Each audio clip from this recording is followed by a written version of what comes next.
Ce Vas-y, soir, Pierre. donc, on vous propose un petit programme de présentation d'Atoa.io et de notre première opération. Donc, on va commencer par se présenter, hein, tous les trois cofondateurs d'Atoa, Mehdi, Gary et moi-même, Guillemette. On va vous rappeler les avantages de la tokenisation et peut-être vous expliquer un petit peu plus ce qu'est la tokenisation, car tout le monde n'est pas forcément familier. Ensuite, on va vous expliquer comment donc notre plateforme Atoa fonctionne. Puis, on vous présentera notre premier immeuble et surtout, restez jusqu'au bout de la présentation parce que bon, pour toutes les personnes intéressées pour investir sur la plateforme, on vous réserve une petite surprise uniquement pour les participants de ce live.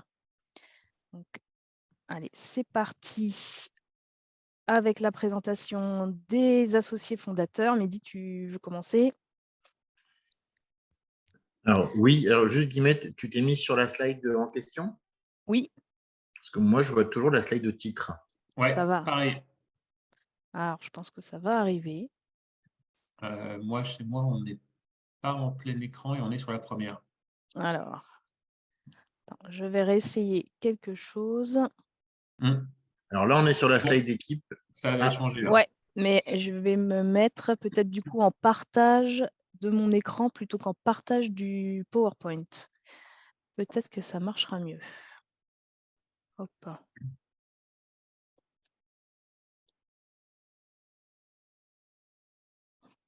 Ah, Effectivement, parfait. ça marche mieux. C'est bon.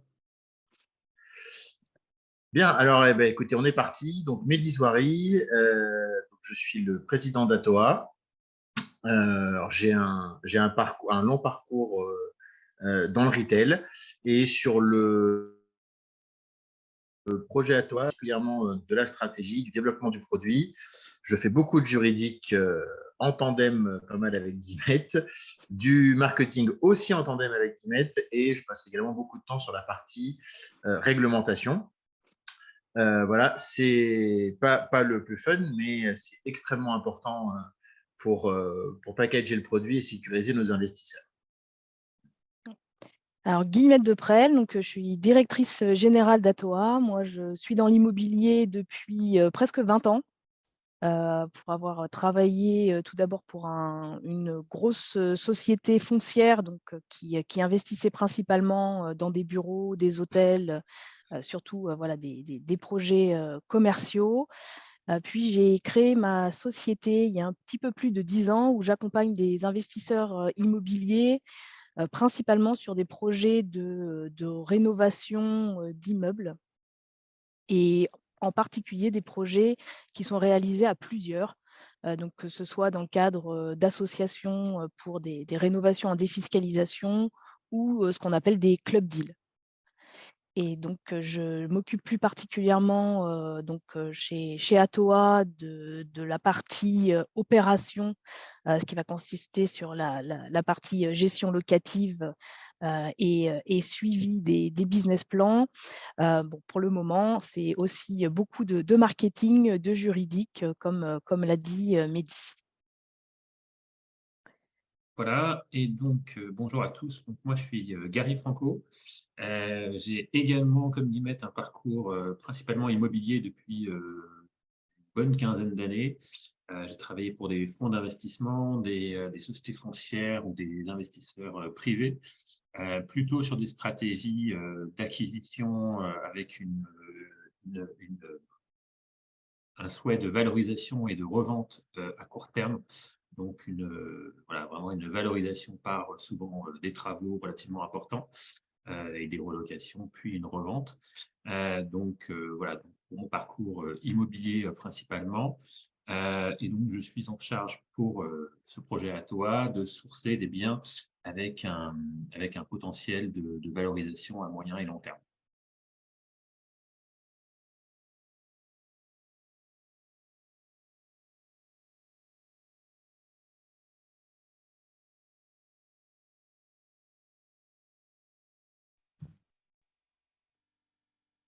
Voilà, Mehdi, ton micro. Voilà. Ça a l'air d'être bon. Bon. Donc, si on parle un petit peu du contexte. Alors, ça n'étonnera personne, hein, 92% des Français veulent être propriétaires. Il n'y en a que 60% qui le sont, et il ne vous aura pas échappé que le contexte se tend. Donc ce sujet devient de plus en plus complexe. Et donc, nous, l'objectif, c'est de permettre à chacun d'investir dans l'immobilier en quelques minutes à partir de 50 € et de remettre en vente facilement toutes ces petites parts. L'objectif peut être multiple. C'est aussi ce qu'amène la tokenisation. C'est effectivement d'investir et puis ensuite, après coup, d'avoir un usage de ces jetons. C'est imaginer qu'on puisse se constituer un patrimoine immobilier qui ensuite sera un apport par petite fraction de 50 € à son rythme. Voilà, mais vraiment, ce sujet, c'est de dire on commence à bâtir sur un fondamental immobilier, mais en le faisant à son rythme, par petits morceaux. Donc, effectivement, la personne qui veut mettre 1 000 €, elle va mettre 20 parts de 50 € d'un seul coup. Et puis, il y en a qui mettront 50 € un mois, 100 € un autre mois, rien pendant les 2 mois suivants. Voilà, donc c'est aussi ce que doit apporter le modèle pour amener une réponse partiellement à cette problématique. Donc, qu'est-ce que ça permet de faire la tokenisation? Ça permet de découper un investissement immobilier en petites parts.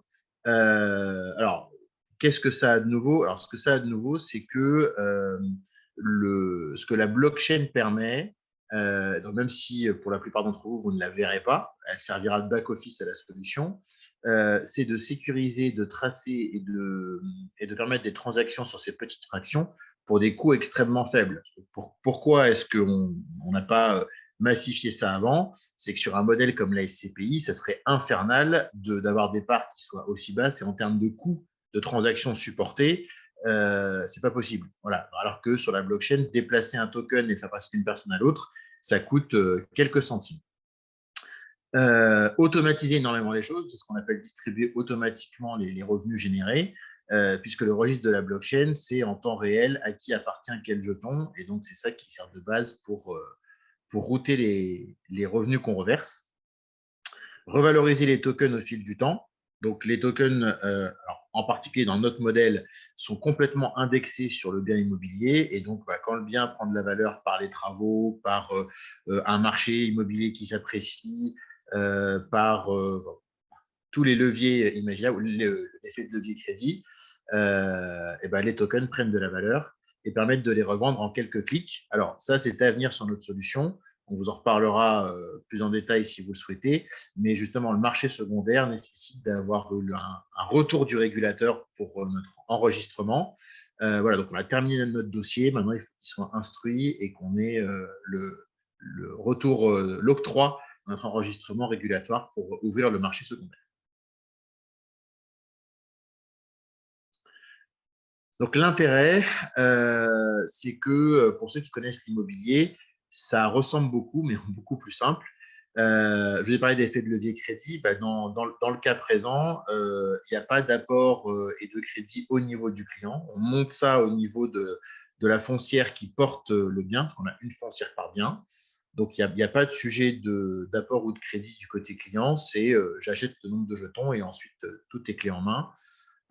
Sans y passer du temps. Alors, soyons précis, on est très content que nos clients nous fassent confiance, mais passer un petit peu de temps quand même à avoir le détail du projet immobilier, à le comprendre et à se l'approprier, pour nous, c'est important. Ce qu'on souhaite, c'est que nos clients connaissent bien l'ensemble des projets immobiliers qui constituent leur portefeuille. Mais mis à part ce point-là qu'on va pour vous largement aborder aujourd'hui, faire gagner beaucoup de temps. Pas de connaissances techniques ou juridiques, parce qu'on va vous expliquer les choses de façon simple et on va s'occuper de gérer la complexité dans notre back-office. Et vous verrez qu'on a un modèle très sécurisé et que aucun investissement est à zéro risque. Néanmoins, l'immobilier est une valeur refuge, c'est quelque chose de solide, où quand il y a de la volatilité, elle est quand même en général beaucoup moins élevée que sur d'autres marchés. Et donc, c'est une base solide dans un portefeuille.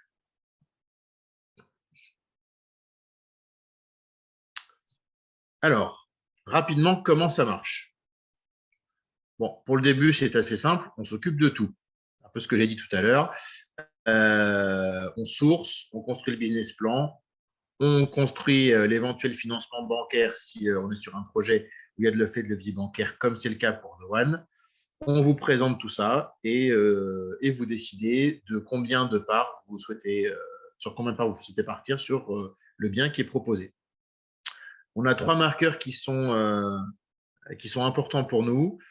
C'est le fait de rendre ça accessible à tout le monde. C'est le côté inclusif de notre solution. Et on a un public, alors c'est pas guillemette, hein, j'insiste, on est tous, c'est un truc qui nous tient à cœur. On aimerait que notre solution parle au public féminin qui cherche souvent des investissements plus tangibles, avec un impact visible. C'est une population qui est sous-représentée dans l'investissement de façon générale. Voilà, et donc, on espère que cette solution va aller à ce public-là et l'amener à s'intéresser plus fortement à l'investissement via la solution.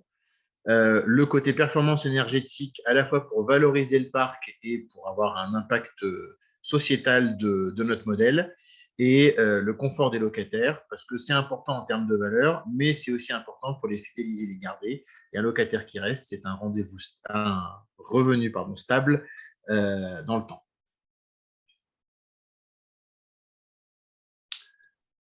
Alors, c'est très simple. On n'est pas sur une solution qui s'adresse aux gens qui sont à l'aise avec la crypto ou la blockchain. Ils pourront évidemment faire des choses un peu plus pointues dans un deuxième temps. Donc, on crée son compte en quelques minutes, j'oserais dire en quelques secondes. Et pour ce compte, vous utiliserez la surprise, qui est donc un code de parrainage ou un lien de parrainage que je vous publierai, parce qu'on va réactiver quelques avantages pour vous. On ajoute le nombre de tokens qu'on souhaite au panier. On finalise l'acquisition en payant par virement, par carte bancaire, en ayant préchargé son compte ou éventuellement en crypto. Et ensuite, quand l'acte authentique est signé, on reçoit sa quote-part de revenus et on gère son portefeuille comme on le souhaite. Donc, la cagnotte qui s'alimentera sur votre compte pourra servir à 3 choses. Donc, les 2 premières sont on va dire, du service et la troisième du financier. Donc, on va développer un service pour réserver des locations plutôt sur la partie saisonnière du parc.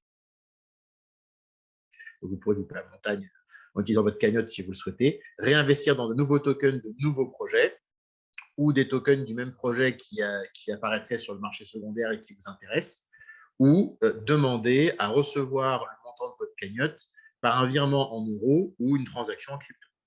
Donc, voilà ce que vous pourrez faire avec la cagnotte qui s'alimentera tous les mois. Et enfin, alors je vais être rapide et synthétique, et n'hésitez pas, si vous voulez en savoir plus et rentrer dans le détail, la pierre angulaire de sécurisation de l'investisseur, c'est ce qu'on appelle la fiducie sûreté. Donc, le jeton ATOA, quand on l'achète, qu'est-ce qu'il vous apporte? La première chose, c'est percevoir des revenus sur le modèle que je vous ai cité précédemment, donc en utilisant votre cagnotte comme vous le voulez. Et le deuxième, ça constitue votre droit d'être bénéficiaire d'une fiducie sûreté. Alors, tout le monde nous dit que c'est très, très innovant. Alors, c'est vrai qu'en France, on est le premier modèle d'investissement fractionné qui utilise ce levier-là. Néanmoins, heureusement ou malheureusement, ça dépend de la façon de le voir, ce n'est pas l'innovation du siècle, puisque c'est quelque chose qui est très utilisé en Allemagne, qui est très utilisé en Suisse. Et il y a même un cousin de la fiducie que vous connaissez certainement de nom, qui est très utilisé en Amérique du Nord, qui est le trust. Voilà. Donc, c'est quelque chose qui est déjà bien connu partout dans le monde et bien connu en droit européen. Et ça existe en France, c'est juste que ça n'a pas pris pour l'instant. On est resté sur des modèles plus classiques comme l'hypothèque, par exemple, là où les banques allemandes prennent un droit sur la fiducie comme garantie d'un prêt. Alors, une fiducie, ça marche comment? Alors, ce n'est pas une société, ce n'est pas une association, c'est vraiment un véhicule juridique particulier. Voilà. Donc, des fois, on me dit, mais la fiducie, c'est quoi comme société? Ce n'est pas une société, c'est une fiducie. Il y a 3 acteurs autour. Le constituant, dans ce cas-là, c'est nous, les bénéficiaires qui sont les détenteurs de tokens, et le fiduciaire, qui est donc un tiers réglementé par le Code monétaire et financier. Le constituant, bon, en l'occurrence là, c'est nous, fait créer la fiducie et transfère la propriété de l'actif à la fiducie. J'ai bien dit transfert, c'est-à-dire que à partir du moment où c'est fait, si moi, en tant que président d'ATOA, je vais mettre en vente un des actifs, le notaire va dire, mais attendez, il ne faut pas le mettre en vente, vous n'en êtes pas le propriétaire. Donc, c'est vraiment la fiducie qui devient le propriétaire. Le fiduciaire, lui, il a un contrat de fiducie qui est en gros les règles de fonctionnement de la fiducie, qui va lui dire, bah voilà, tant que tout se passe bien, la propriété du bien est à la fiducie, à toi on assure la gestion, fait rentrer des locataires, sort des locataires quand il y en a qui partent, reverse le cash reversable chaque mois au détenteur de tokens, et tant que tout ça fonctionne parfaitement, bah, le fiduciaire, il n'a pas grand-chose à faire, si ce n'est s'assurer que nous prenons soin du patrimoine fiduciaire. En gros, si on n'entretient pas un immeuble et qu'il se dégrade, le fiduciaire vient nous voir et nous dit « vous n'assurez pas votre bonne mission de gestionnaire du patrimoine de la fiducie ». Les bénéficiaires, à quoi ça sert d'être bénéficiaire? Ça sert à un moment où il y a un défaut qui est constaté, et donc ce défaut, il active ce qu'on appelle la réalisation de la fiducie. Donc, je vais vous donner deux exemples. L'exemple numéro 1, ATOA disparaît. Alors, évidemment, personne ne le souhaite, mais notre job, c'est de prévoir tous les cas.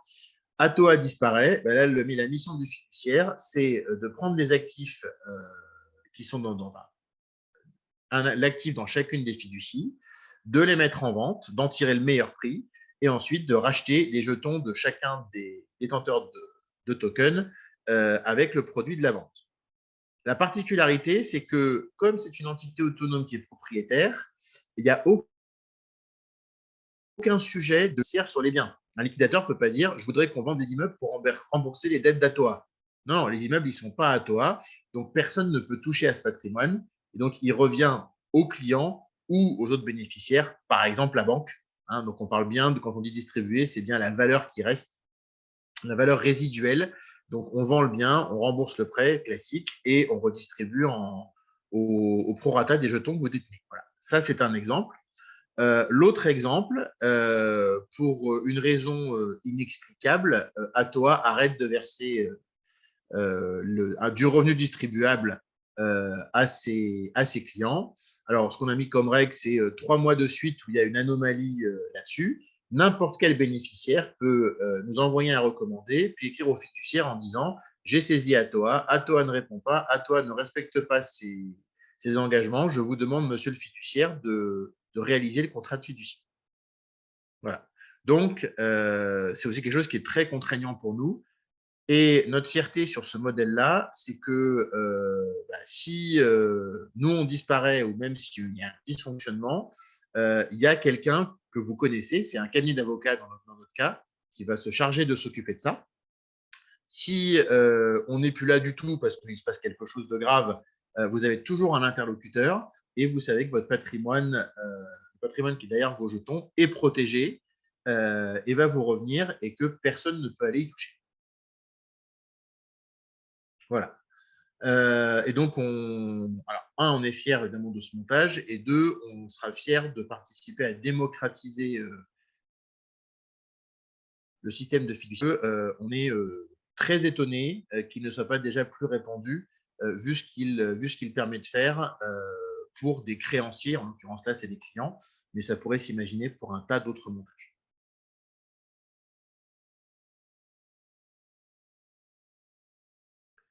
J'ai spoilé la slide d'après, donc on a gagné du temps. Voilà. Donc ça reprend un peu en détail ce que je viens d'expliquer. Je vous passe la main, Mme Deprelle.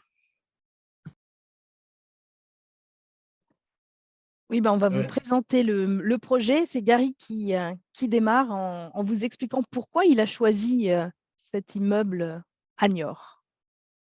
Oui, je prends la main donc pour vous expliquer le choix de ce premier actif sur lequel on a jeté notre dévolu. Donc, on a opté pour un premier projet qui se trouve donc dans la ville de Niort, qui est une ville donc, de à peu près 60 000 habitants, qui se trouve à 2 heures l'écart à peu près de Paris en TGV. Donc, c'est une ville qui a beaucoup d'attraits et d'avantages pour y réaliser de l'investissement immobilier. locatif, donc notre cas en l'occurrence. C'est une ville qui abrite de nombreux sièges sociaux, d'assurance et de mutuelles. Il y a beaucoup de populations actives donc, sur ce secteur d'activité. Ça en fait d'ailleurs la 4e place financière française derrière Paris, Lyon, Lille. Il y a également des étudiants, un campus étudiant avec 5000 étudiants. Donc, il y a une bonne desserte à la fois d'autoroutes, avec 2 autoroutes, et donc avec cette gare TGV qui est d'ailleurs à 500 mètres de l'immeuble que l'on achète. Et d'un point de vue statistique national et bassin d'emploi, c'est une ville qui, on va dire, qui surperforme les moyennes nationales, donc sur lequel il y a moins de chômage qu'à l'échelon national et davantage de population active. Un petit focus sur le dynamisme du marché immobilier, je pense, sur la slide suivante. Ah non, pardon. Un petit focus d'abord sur le secteur, sur l'emplacement de l'immeuble dans la ville. Donc, on a choisi de privilégier l'emplacement. Donc, en immobilier, l'emplacement, c'est ce qu'il y a de plus important. Là, en l'occurrence, on est dans l'hypercentre de la ville, à la fois tout proche des différentes rues piétonnes qui concentrent l'essentiel de l'activité commerçante. Et donc, à la fois, comme je vous le disais, on est à 500 mètres de la gare TGV. On est sur l'une des places principales de la ville. Ça s'appelle la place de la Brèche. Vous la voyez sur une diapo là au centre en dessous. C'est une grande place qui est entourée de nombreux commerces et restaurants. Il y a également le cinéma principal de la ville. Il y a également un grand parking en infrastructure avec 500 places à peu près. Donc, on est sur l'une des places principales de la ville et vraiment en hypercentre, dans l'hypercentre de la ville. Donc, sur la slide suivante, petite présentation de l'immeuble. On a 160 mètres carrés en tout habitables qui sont répartis sur 5 logements. Il y a également un garage 2 places, avec un accès, là vous le voyez sur la diapo, évidemment au rez-de-chaussée. Il y a un studio qui fait 13 mètres carrés avec une petite terrasse et il y a 4 T2 qui font entre 30 et 40 mètres carrés pour le plus grand. D'un point de vue performance énergétique, on a 2 logements qui ont une assez bonne performance. Aujourd'hui, c'est difficile de trouver cela, qui sont avec une note D, qui est plutôt une note moyenne, mais qui est assez rare sur des petites surfaces. On a 2 logements qui ont une lettre E et un logement qui a une lettre F, donc c'est le petit studio, qui a en plus donc, un chauffage électrique. Donc, dès que vous avez une toute petite surface avec en plus des convecteurs électriques, vous êtes systématiquement aujourd'hui sur une mauvaise performance énergétique, ce que l'on appelle des passoires thermiques, donc avec une note dégradée qui est F ou G, même de manière assez fréquente. Donc là, on a donc 2 logements qui ont une note D, 2 qui ont une note E et le studio qui a une note F. L'ensemble de ces logements feront l'objet à court ou moyen terme, lorsqu'ils seront libérés de leurs occupants, d'une revalorisation par le biais de travaux relativement importants et d'une amélioration de leur performance énergétique. Notre objectif, c'est d'avoir des logements qui soient performants d'un point de vue énergétique, comme vous l'a expliqué un petit peu Mehdi. Pour nous, c'est important, ça fait partie de nos axes de développement stratégique. C'est aussi pour nous le moyen évident de valoriser l'actif à moyen terme. C'est aussi un bon levier pour diminuer les charges de l'immeuble et de faire rester davantage les occupants sur des logements qui sont performants et moins énergivores. Voilà, donc quelques diapos. Là, vous voyez donc dans l'état actuel. Voilà à quoi ressemble aujourd'hui le petit studio avec sa petite cour sur la gauche. Le studio en question fera l'objet on y viendra juste après, d'une extension en fait, on va créer de la surface de logement supplémentaire grâce à un espace de stockage qui se trouve au rez-de-chaussée, juste derrière un mur mitoyen, que l'on cassera lorsque le locataire partira. Et on empiétera sur le garage d'à côté pour créer 20 mètres carrés de logement supplémentaire. Donc, ce studio qui fait aujourd'hui 13 mètres carrés, on fera une trentaine à l'avenir lorsque le locataire partira. C'est l'un des axes importants de notre revalorisation, on va dire, immobilière. Voilà, donc quelques photos des différents lots. Donc là, vous avez les sanitaires, par exemple, au premier étage. Donc, tout est dans un état standard d'usage, excepté ce lot-là qui est plus esthétique et d'ailleurs plus performant aussi énergétiquement. Vous voyez qu'il y a d'ailleurs un convecteur qui est d'une génération un petit peu plus moderne que ceux que l'on voit dans les autres logements qui sont des convecteurs ancienne génération. Donc, ce logement-là, par exemple, lui, il a été rénové plus récemment. Il est un petit peu plus sympa, on va dire. Il est aussi proposé avec un loyer plus important et il a trouvé preneur très facilement, très rapidement, avec un locataire qui est très content de l'occuper et d'y rester encore longtemps. Donc, Niort, je ne vous en ai pas parlé, mais Niort figure parmi les villes qui ont une très forte tension locative. Guillemette vous en parlera un petit peu plus en détail tout à l'heure, mais c'est aussi ce qui fait qu'on regardait cette ville de très près parce qu'il y a énormément de locataires qui cherchent un appartement à louer.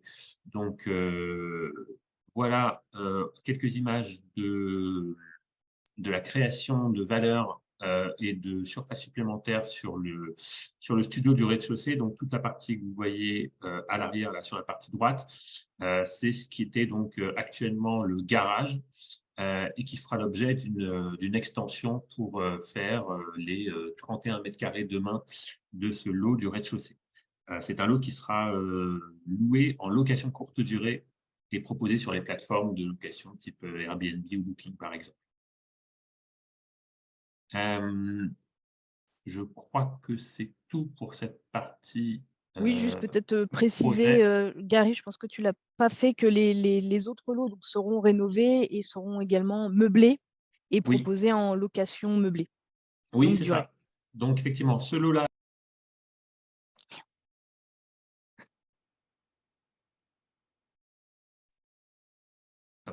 voilà, ce lot-là sera proposé en location courte durée. Les autres sont occupés actuellement. Il y en a un qui va se libérer prochainement et l'ensemble des lots sera rénové et proposé en location meublée classique, donc longue durée sur des baux de 1 an.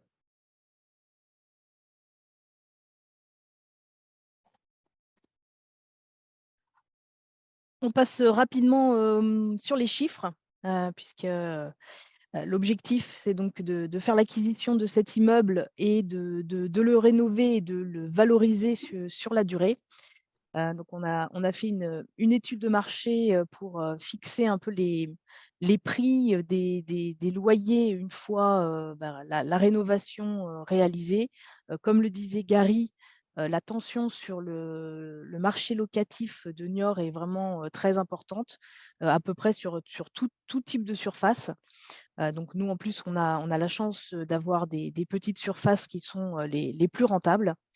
Et donc, en faisant les comparatifs, on est parti donc sur plutôt du meublé haut de gamme, avec le rez-de-chaussée en location courte durée, qu'on doit pouvoir louer pour une moyenne d'environ 1 575 € par mois.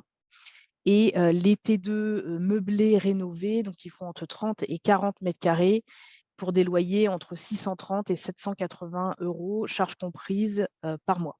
Donc, ce sont les objectifs de loyer qu'on a pris dans le business plan. Donc, maintenant, je vais vous partager les chiffres de l'acquisition et donc les projections sur ce bien. Donc, c'est un immeuble qu'on achète directement auprès des propriétaires, donc après négociation à 350 000 €. On a des frais d'achat pour environ 33 000 € qui comprennent les frais de notaire, mais également une hypothèque et les frais de mise en fiducie. donc qui est ce transfert dans cette garantie qui sécurisera votre investissement. On a des honoraires d'ATOA de 10% du prix d'achat, donc cela représente 35 000 €, une enveloppe de travaux d'environ 104 000 € pour un coût de revient global donc de 522 000 € pour cet immeuble, qu'on prévoit donc de financer de 2 manières, par un emprunt bancaire qui est en cours pour 261 000, la moitié, 261 250 € et donc la vente des tokens pour avoir l'apport nécessaire pour compléter le bien, qui est donc de 261 250 €, donc un peu plus de 3 000 tokens qui sont en cours de vente sur le site. Donc on en reparlera un petit peu tout à l'heure. Aujourd'hui, on est à environ 30% de souscription sur ce montant.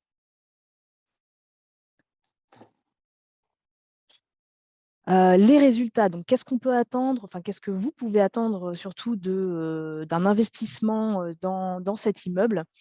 Donc on l'a dit, c'est un actif qui est aujourd'hui entièrement loué, avec un rendement qui est correct pour le secteur, mais qu'on peut très largement améliorer.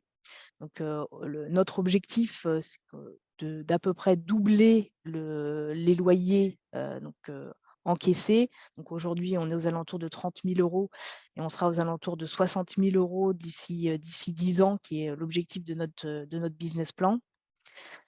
Avec un rendement locatif net donc qui est à 3,2% aujourd'hui et qu'on va porter à près de 6% après donc amélioration, rénovation et relocation dans de bien meilleures conditions de l'ensemble des lots. Sur ce rendement, donc une partie vous est reversée, le reste sert à rembourser l'emprunt. Donc la partie reversée s'élève aujourd'hui, donc avec les loyers actuels, à 2,3% et on a un objectif d'atteindre presque 4% d'ici 2033. Et le dernier point qui est tout aussi important, voire plus, c'est que le travail qu'on effectue, donc un vrai travail de valorisation de l'actif, nous amène à porter le token de 50 à 78 €. Donc cette augmentation de valeur du token n'est pas basée sur une estimation d'évolution du marché. On est resté sur un marché immobilier à Niort qu'on estime stable pendant 10 ans. Mais cette revalorisation est uniquement due donc aux travaux réalisés ainsi qu'au remboursement du capital emprunté, qui fait que mécaniquement, la valeur du token s'apprécie au fur et à mesure qu'on rembourse le capital emprunté à la banque. Et donc, on a une rentabilité cible sur cet actif de 6,5% pour une durée de détention de 10 ans.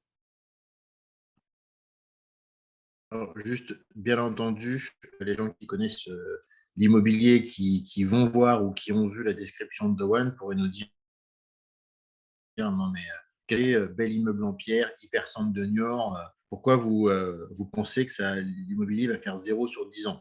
C'est pas qu'on le pense, c'est que notre fonctionnement, c'est de ne pas vous promettre des choses sur le marché. Évidemment que le bon sens nous fait dire qu'on est sur un bel immeuble et hyper centre d'une ville très dynamique et que donc viendra s'ajouter à ce 6,5% une appréciation du marché immobilier là où se trouve l'immeuble. Mais on préfère que ça vienne bonifier plutôt qu'on vous promette une hypothèse à 2, 3, 4% par an, voire plus. Ça c'est déjà vu, et que ce soit une déception. Voilà. Pour nous, le 6,5, comme a dit Guillemette, c'est le travail qu'on amène. Et si le marché fait 2% par an pendant 10 ans, et ben, le 6,5 deviendra 8,5. Mais on ne va pas vous promettre 8,5 parce qu'on n'a pas de boule de cristal, même si c'est ce qu'on espère, même si on espère vous servir plus de 6,5. Tout à fait.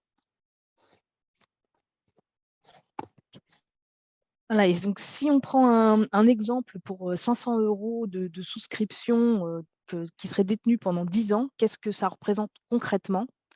Donc ça représente 185 € de crédit reversé. Donc ça, c'est le rendement qui est reversé tous les mois sur votre cagnotte et que vous pouvez réutiliser comme vous le souhaitez. La création de valeur, donc la partie valorisation du token, donc vos tokens valent au bout des 10 ans 673 €. Donc cela fait un total de 858 € de valeur globale de votre investissement et donc une plus-value de 358 € réalisée sur 10 ans, soit 72 %. Voilà, c'était juste pour donner un exemple un petit peu plus de contexte. On a un petit point sur la souscription en cours sur The One. Donc et tout d'abord, Mehdi, je te laisse peut-être refaire un petit point sur la roadmap. Oui, alors très, très rapidement, on va se focaliser sur The One et un peu sur l'actualité d'Atoa.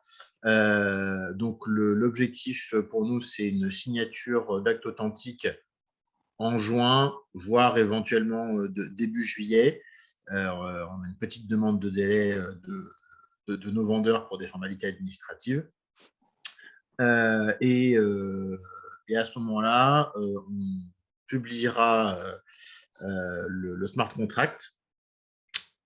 Juillet-août, versement à premières alimentations des cagnottes. Et à l'automne 2023, il y a plusieurs choses. Alors, au début de l'automne, donc on va dire fin août, courant septembre, ceux qui sont familiers avec la crypto pourront récupérer les tokens. Voilà, donc il y aura un petit délai entre la signature de l'acte authentique, le smart contract et le fait qu'on puisse récupérer les tokens. Pour les clients qui veulent les conserver, pour les autres, ils n'auront rien à faire. Et on aura à cette époque-là également on espère notre retour d'enregistrement réglementaire. Ce qu'on vise, c'est au mois de novembre une levée de fonds plus importante pour accélérer et développer le projet.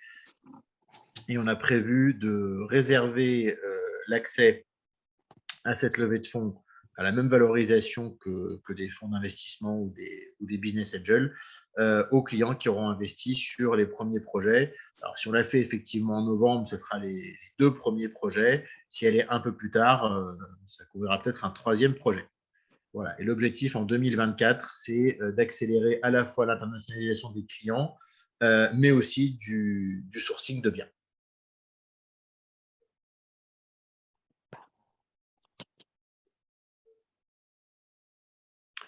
Alors, par rapport donc à ceux qui sont là aujourd'hui et qui découvrent et qui n'ont pas encore créé leur compte, on va réactiver, vous activer un avantage et réactiver un autre avantage qui n'avait plus cours. Donc, la première, c'est que vous pouvez utiliser le code de parrainage live 1105, pas compliqué. Je viens également de vous envoyer dans le chat un lien. Si vous cliquez sur ce lien, ça va directement vous amener sur la page d'inscription en remplissant le code parrainage pour vous. Et on avait également mis un avantage d'1% de cashback supplémentaire à partir de 1 000 € investis pour les 10 premiers jours et les 15 premiers jours du lancement. Et donc, on va vous réactiver cette possibilité avec ce code de parrainage. Voilà, donc vous avez l'adresse du site, mais à nouveau avec le lien qui est dans le chat, vous pouvez aller directement sur le site avec le code de parrainage alimenté. Et si vous avez des questions supplémentaires ou besoin de creuser des choses, n'hésitez pas à les poser dans le chat. N'hésitez pas éventuellement à les poser en débloquant votre micro quand on aura éclusé le chat. Et vous pouvez nous solliciter à l'adresse mail contact@atoa.io. Alors, il y a une question qu'on a eue 2 fois, donc je propose qu'on la prenne en premier. Guillemette, tu peux peut-être la prendre. C'est pendant la période de travaux, vous aurez de la vacance locative. Comment seront impactés les rendements? Oui, Oui, oui, effectivement, de toute façon, ça va arriver rapidement puisqu'on a un 1er locataire, donc on était contents. Les vendeurs étaient un peu embêtés de nous le dire, mais on a un 1er locataire qui part, mi-juin, je crois. Donc dès l'acquisition, en fait, on va rénover ce lot. Donc aujourd'hui, dans le business plan est prévu environ 2 mois de vacances locatives pour les T4, pour les T2, pardon, les 4 T2 qu'on va rénover et je ne sais plus, mais un peu plus longtemps pour le studio. Mais c'est effectivement déjà intégré dedans. Alors, avant de prendre les questions en live, on va juste écluser le chat. Alors, il y a une question sur la fiscalité. Fiscalité et levée de fonds. Donc, pour ce qui concerne la fiscalité, alors là, je vais parler de la fiscalité une fois qu'on a ces jetons. Donc, vous avez vos jetons. Donc, il y a 2 volets fiscalité. C'est la fiscalité sur l'alimentation de votre cagnotte et la fiscalité sur la revente de vos jetons. Donc là, c'est très simple. C'est le prélèvement forfaitaire unique sur les deux ou flat tax, donc 30%. J'insiste sur un point. C'est même si votre cagnotte est alimentée et que vous demandez à la percevoir en crypto-monnaie, ça reste la flat tax à 30%. Voilà. Pour les puristes, en réalité, donc ça ressemble statutairement à du revenu de stacking. Hein, donc, j'ai fait un placement et ça me crédite quelque chose et je touche de la crypto-monnaie. Dans la croyance populaire, quand je touche des crypto-monnaies issues du stacking, tant que je ne les ai pas converties en euros, je ne suis pas assujetti à l'impôt. En réalité, c'est faux. Il y a une tolérance du fisc par rapport à ça, mais c'est faux. Quand on touche des crypto-monnaies gratuitement en revenu de détention de quelque chose, on paye 30%. On doit les déclarer et payer la flat tax à 30%. Voilà. Donc, c'est flat tax sur les revenus, quelle que soit la forme de perception ou d'utilisation, et c'est flat tax à 30% sur la plus-value quand je revends mes jetons. Et sous quelle forme sera traitée cette levée de fonds? Alors, on anticipe beaucoup la question. Alors, est-ce que ce sera en BSA?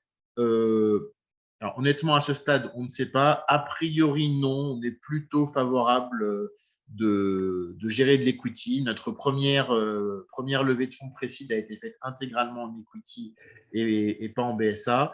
Voilà, maintenant, c'est un sujet qu'on ouvrira plutôt dans le courant de l'été pour le préparer pour la fin d'année. Emprunt bancaire, durée, taux. Guillemette, tu peux peut-être donner l'hypothèse du business plan et qu'on confirmera, on est en notre retour de banque. Là, ouais, on n'a pas de retour de banque. Alors, sur la durée, on est sur 20 ans, hein, avec un différé de 2 ans.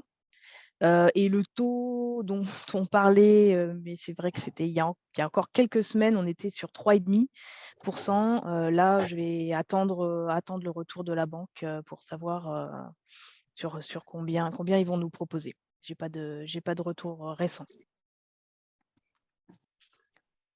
Des travaux dans les parties communes. Alors, dans les parties communes, qui vont pas vraiment se voir. On a une isolation du plafond de la cave pour des questions d'isolation des sols au rez-de-chaussée.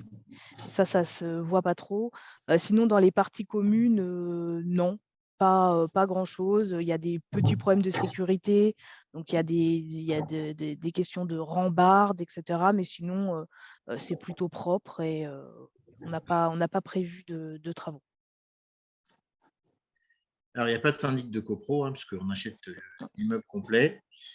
Et alors, dans la créance populaire, alors je précise bien ce que j'ai dit tout à l'heure, hein, pour la créance populaire, j'ai parlé uniquement des revenus de stacking. J'insiste bien. Donc, je touche des cryptos gratuitement en échange de détention de jetons, de cryptos, etc. Et quand je parle de créance populaire, ça va même plus loin. J'avais parlé de tolérance aussi. Donc aujourd'hui, si vous regardez ce que préconise un Waltio, qui est le spécialiste de la fiscalité crypto, Waltio va vous dire oui, vous pouvez ne pas déclarer tout de suite vos revenus de stacking et les déclarer quand vous passez en monnaie fiat, mais c'est parce qu'il y a une tolérance du fisc. Ce n'est pas ce que dit le Code des impôts. Et ce que je vous dis là a été confirmé par 2 fiscalistes, dont Axel Saban. Donc, ceux qui connaissent un peu la crypto savent qu'on est très, très bon fiscaliste du sujet. Il fait partie du jeu. Alors, question, quel est le nom de la fiduciaire? Alors, ce n'est pas une fiduciale, hein, il y a un Attends, fiduciaire Mehdi, si je peux Oui, te couper, il y a juste une petite question encore, impôt, j'ai taxation quand raté. on habite à l'étranger. Alors, quand on habite à l'étranger, alors que je ne te dise pas de bêtises, Parce- on est soumis à la fiscalité Local. locale. Mm. Voilà, un point cependant, ça on vous le confirmera quand on aura eu le retour de notre enregistrement réglementaire. Nous, notre objectif, notre modèle, c'est d'être un utility token, donc d'avoir le statut, on va dire, juridique et fiscal d'une crypto-monnaie. Voilà. Mais ça, on vous le confirmera quand le régulateur nous l'aura tamponné. Et donc là, ça voudra dire que quand vous revendrez un jeton ATOA, vous serez soumis à la fiscalité de la plus-value crypto dans votre pays de résidence. Si finalement le régulateur nous demande d'être un security token, donc un produit financier, ce sera cette fiscalité-là de votre pays de résidence qui s'appliquera.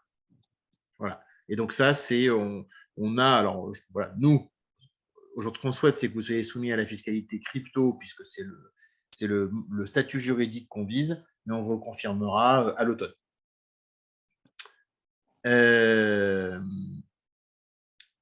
Alors, je vais reprendre la question de immobilier security token. C'est une très bonne question.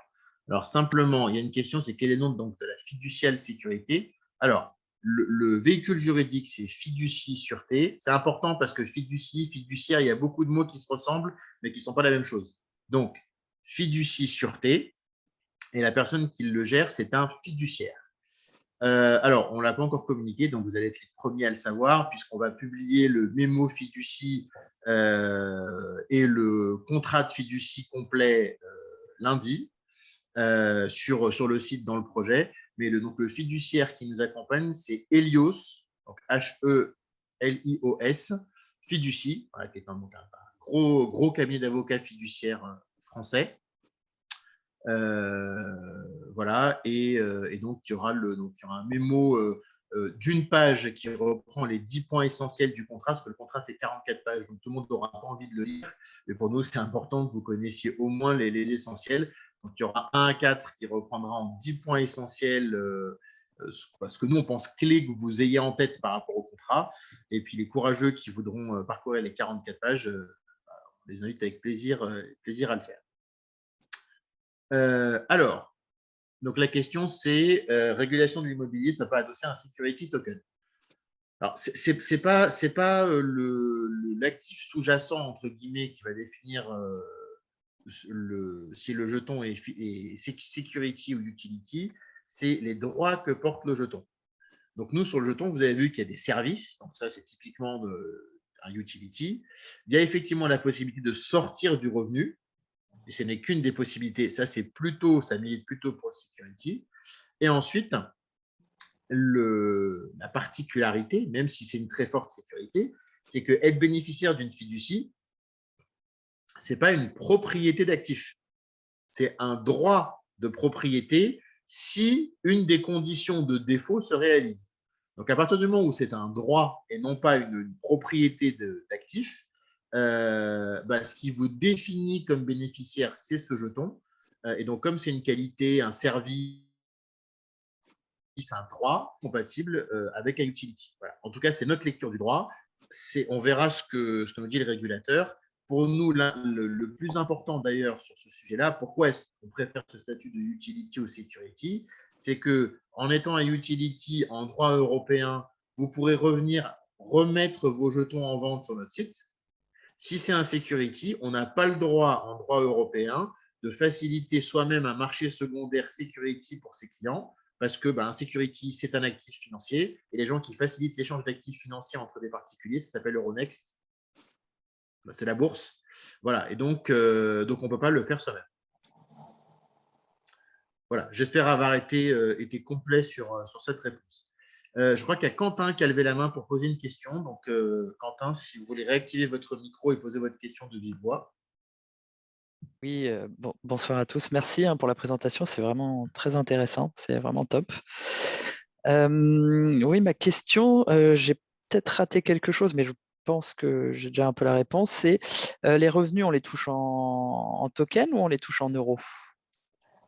Alors, quand on dit en token, alors on va dire en crypto. Hein, il Oui, n'y a pas de token pardon. propriétaire à toi. Alors, à ne pas confondre, en fait, nous, quand on parle de notre modèle, on dit qu'on touche des crédits. Alors, en fait, pourquoi est-ce qu'on dit en termes de vocabulaire qu'on touche un crédit? C'est parce que vous avez vu que ce que vous touchez, vous pouvez en faire soit du service, soit le toucher. Donc la notion de crédit, elle matérialise le fait que vous ayez plusieurs services différents. Maintenant, votre cagnotte, elle s'alimente. On va vous afficher une valeur en euros, parce que tout le monde comprend, de votre cagnotte. Et c'est vous qui choisissez comment vous l'utilisez, comment vous la touchez. Typiquement, si vous cliquez sur virer cette somme en euros vers mon compte bancaire, ceux qui ont déjà fait un KYC savent que donc, on demande une pièce d'identité et un IBAN qui sont enregistrés sur vos comptes. Et ben là, ça vous a mis un virement. Virement sur lequel vous êtes d'ailleurs autonome parce que l'IBAN sur lequel vous envoyez de l'argent ou éventuellement nous, vous crédite de l'argent, c'est un IBAN à votre nom. Vous avez tous en fait un IBAN différent, ATOA, qui est créé par notre partenaire de paiement. Donc en fait, comme le compte vous appartient légalement, vous pouvez y envoyer de l'argent ou le retirer à votre convenance. Ou vous pourrez dire, ben voilà, finalement, je voudrais toucher mon équivalent de montant de cagnotte en crypto. Et donc il y aura une liste de crypto qui sera disponible pour faire vos retraits. Super. Voilà. Mais on ne crédite pas vos revenus dans une crypto spécifique à toi. Voilà. On ne voit pas l'intérêt de faire ça. C'est introduire un risque à cet endroit-là. Et pour nous, il n'y a pas d'objet. On touche des euros des locataires. Donc, il faut qu'en face, on ait quelque chose qui soit clair et lisible. Super. Merci. Avec plaisir. Alors, une autre question. Avec l'augmentation des matières premières et l'inflation, le coût des travaux ne variera pas en fonction du moment où partiront les locataires. Dans l'absolu, Guillemette complétera, c'est toujours possible. Après, on a aussi fait nos hypothèses, Gary a regardé l'historique, donc on a fait aussi des hypothèses de rotation de locataires qui nous paraissaient raisonnables, des devis sur ces hypothèses-là. Donc on va tâcher de s'y tenir. On peut aussi, à un moment donné, si les travaux sont dans un mauvais moment, pourquoi pas les différer. Voilà, nous, l'objectif, c'est de tenir le budget global qu'on a prévu pour les travaux. Voilà. Oui, on a des choix techniques toujours qu'on peut faire. Voilà, pour le moment, on a des devis qu'on n'a pas négociés. On a prévu une petite marge supplémentaire d'imprévu. Je pense que effectivement, comme tu dis, l'objectif, ça va être de tenir le budget.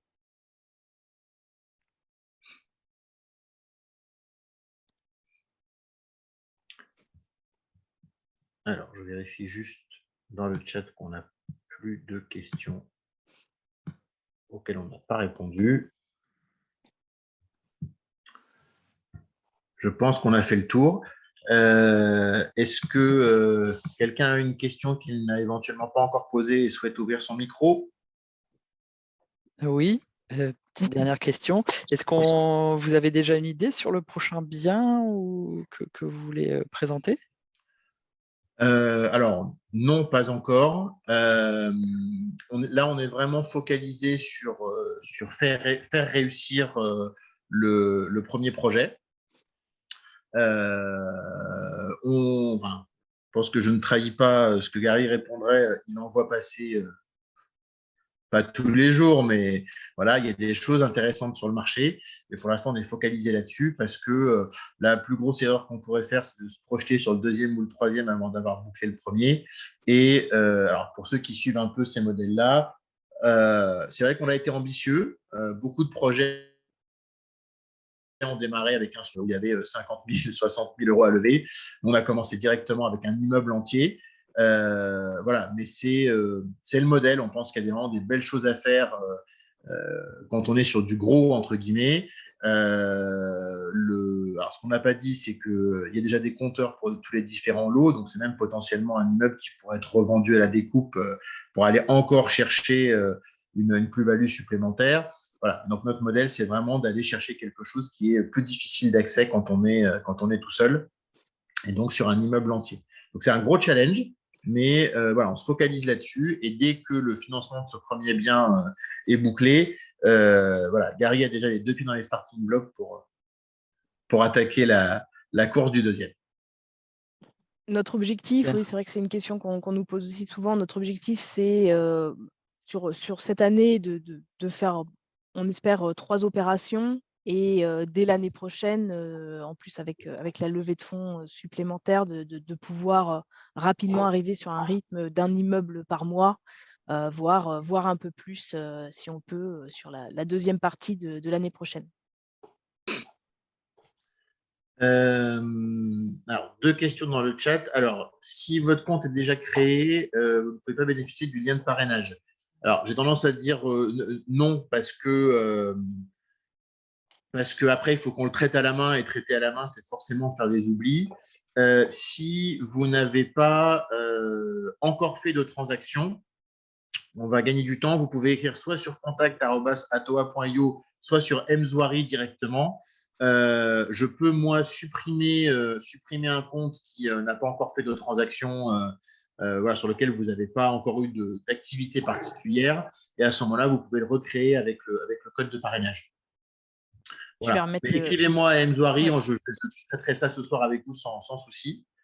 Et est-ce qu'une part de location courte durée est un modèle qui sera dupliqué sur les prochains projets? Alors, de façon générale, tout ce qu'on vous a dit ce soir peut être remis en cause.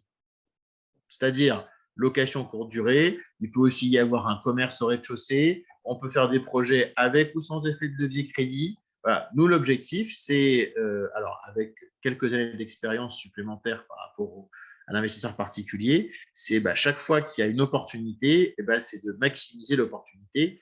Et si à la fin de l'année, on a des taux de crédit qui sont à 5 ou à 6, peut-être qu'on décidera de ne plus mettre d'effet de levier, ce ne sera pas intéressant sur les projets. Là, l'intérêt de la courte durée au rez-de-chaussée, comme Gary l'a expliqué, c'est qu'on est à 50 mètres du lieu de vie de Niort. Hein, voilà. Et donc, dans ce coin-là, il y a une forte demande pour la courte durée. La courte durée, c'est souvent magique dans les vidéos YouTube et les ventes de formation pour faire du haut rendement immobilier. Il y a des endroits où ça marche très bien et des endroits où ça ne marche pas du tout. Voilà. Donc, on va tâcher d'être opportuniste sur chaque opportunité, et donc présenter un projet pour maximiser le retour sur investissement. Voilà. Mais oui, quand on peut le faire, évidemment, vous avez vu ce que ça apporte sur The One, c'est un vrai plus. Ouais. Pour compléter juste ce que Mehdi vient de dire, en fait, on démarre par le lot du rez-de-chaussée. C'est aussi parce que, de notre point de vue, les allers-retours de clients qui viennent pour une nuit, 2 nuits, 3 nuits font toujours un petit peu plus de nuisances quand ça se passe en étage. Donc, c'est aussi pour ça que le lot du rez-de-chaussée s'y prête plus facilement et davantage. Maintenant, en fonction de ce que cela donnera en termes de taux d'occupation et de rendement par rapport aux autres lots, effectivement, on ne s'interdit pas du tout de le dupliquer sur 1 ou 2 lots supplémentaires, par exemple, lorsque ceux-ci seront libérés des occupants actuels. Écoutez, merci beaucoup de votre temps, de votre écoute. On était ravis de partager ce moment avec vous et qu'à nouveau, vous nous accordiez 1 heure de votre temps en ce début de soirée. On reste à votre écoute et à votre service tous les 3. Voilà, si vous avez des questions qui vous reviennent ou quoi que ce soit, on est à votre disposition. Un grand merci à tous. Donc voilà, vous avez vu que c'était enregistré, donc il y aura un replay qui sera également mis à votre disposition dans les prochains jours. Merci. Merci à vous. Bonne Très bonne soirée. soirée. Bonne soirée. Au revoir. Bonne soirée. Au revoir. Au revoir.